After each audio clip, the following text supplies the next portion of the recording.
رئیس شهر دوشنبه محترم رستم امامعلی 4 ایول سال روان با کارهای بنیادی لایحه انشاءات ساختمان راه اتومبیلگرد از دروازه غربی تا محله چهارتوت پایتخت که طرح مشترک تاجیکستان و هندوستان محسوب می‌یابد اساس گذاشتند. لایحه مذکور ساختمان راه اتومبیلگرد را با درازی 9.2 کیلومتر و پهنایی 40 متر عبارت از 8 خط حرکت در دو سمت، پیاده راهها، یک عدد پل در بالای کانال کلان حصار و یک گذرگاه راه آهن، دو عدد گردش‌های نقلیاتی، چراغک‌های راهنما در دو قلعه، علامت‌های بی‌خطری راه، خط کبودیزار، شناندن درخت و بوته‌های آرایشی و سویه‌افکن در بر می‌گیرد.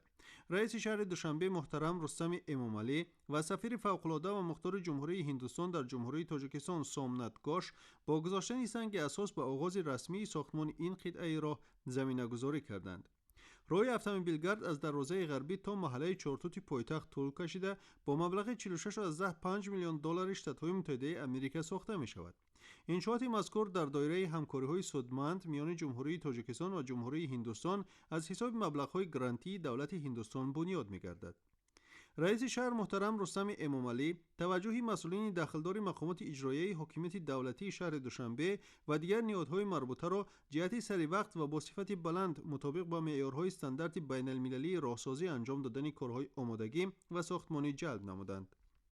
همچنین رئیس شهر دوشنبه محترم رستم امامعلی با لایحه‌های انشاءات نو از قبیل بناهای بلند آشیانه استقامتی، معماری، تعلیمی و مرکزهای معاصر سودای خدمت‌رسانی که در حدود شهر دوشنبه بنیاد می‌شوند شناس گردیده، جهت مطابق با استانداردهای معماری ساختن آن به مسئولین ساختارهای داخلدار پایتخت و شرکت‌های ساختمانی و لایحه‌کشی سفارش‌های مشخص دادند.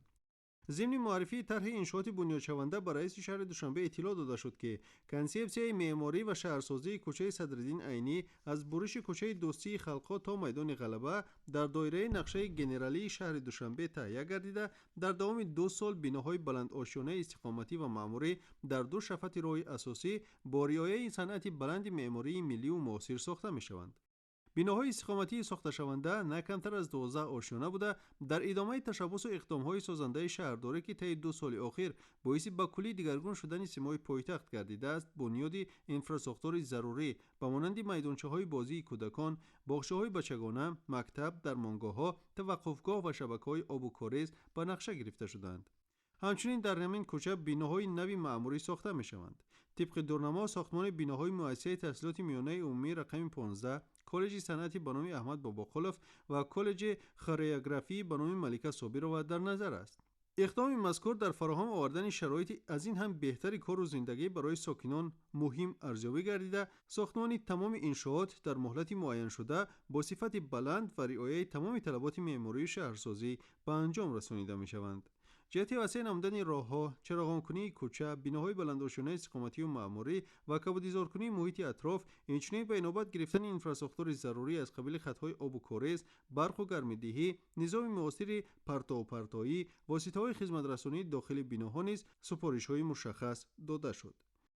همزمان با اشتراک رئیس شهر دوشنبه محترم رستم امامعلی رونمایی لایحه‌های مهمانخانه‌های نوبنیادشونده حدود شهر دوشنبه برگزار گردید. ضمن معرفی طرح انشاءات بنیادشونده به رئیس شهر دوشنبه اطلاع داده شد که در دوام 2 سال ساختمان 9 مهمانخانه زمانوی با 630 حجره برای قبول بیش از 1000 نفر در یک وقت پیش بینی شده است. از جمله جمعیت دارای مسئولیت محدود رشد آسیا ساختمان مهمانخانه دیپلمات را در زمینه بنا و انشاءات فرسوده در کوچه باختری ناحیه اسماعیلی سامانی، جمعیت دارای مسئولیت محدود الیترای سرویس بنای بسیار فونکسیونالی بسیار آشیانه از جمله مهمانخانه 5 ستاره دار را در کوچه عینی ناحیه شاه منصور، جمعیت دارای مسئولیت محدود سبستان 2018 مهمانخانه زمانوی گراند رودکی تور را در خیابان رودکی ناحیه اسماعیلی سامانی، همچنین دیگر شرکت‌های وطنی در پایتخت جمهوری طی 2 سال مهمانخانه‌های معاصر حاضر زمان را با صفت بلند و دیزاین ملی بنیاد خواهند کرد.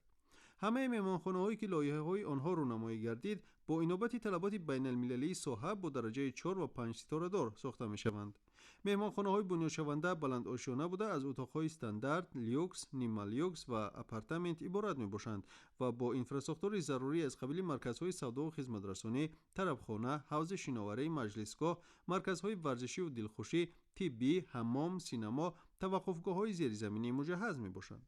боиси тазаккур аст ки дар асоси дастури ҳидоятҳои бевоситаи асосгузори сулҳу ваҳдати миллӣ пешвои миллат президенти ҷумҳурии тоҷикистон муҳтарам эмомалӣ раҳмон ва иқдомҳои созандаи раиси шаҳри душанбе рустами эмомалӣ таи солҳои охир симои пойтахти мамлакат шаҳри душанбе ба куллӣ дигаргун шуда дар натиҷаи заҳмати аҳлонаву ватандӯстонаи сокинон ва соҳибкорони бонангу номуси он бахшида ба 30-солагии истиқлолияти давлатии ҷумҳурии тоҷикистон амалҳои ободониву созандагии вусъати тоза касб намудаанд. тавре иттилоъ дода шуд то таҷлили ин ҷашни таърихӣ дар шаҳри душанбе зиёда аз 3500 иншооти таъиноти гуногун сохта ба истифода дода мешавад.